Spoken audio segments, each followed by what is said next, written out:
Morning friends, మిత్రులకు, శ్రేయోభిలాషులకు మీ Arunachal Shiva లోకమార్ channel తరఫున వినాయక చవితి శుభాకాంక్షలు తెలియజేసుకుంటున్నాము. మీకు మీ కుటుంబానికి ఆ వినాయకుడు ఆరోగ్య భోగ్యములు ఇచ్చి ఎప్పుడూ చల్లగా చూడాలని మేము మరీ కోరుకుంటున్నాము. ప్రతి ఒక్కరూ మీ పుణ్యకాడికి స్వామివారికి పూజ చేసి స్వామి వారి తీర్థ ప్రసాదాలు స్వీకరించాలని మేము కోరుకుంటున్నాము. ప్రతి ఒక్కరూ హ్యాపీగా ఉండాలి, వినాయకుని ఆశీస్సులు అందరికీ ఉండాలి అని మేము మరీ కోరుకుంటున్నాము. ఓం శుక్లాంబరధరం విష్ణుం శశివర్ణం ప్రసన్నవదనం ధ్యాయే సర్వవిఘ్నోపశాంతయే అగజానన పద్మానం గజానన మహాన్యషం అనేకదంతం వర్తాన ఏకదంతం ఉపాస్మహే.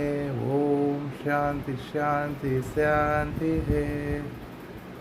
ఓం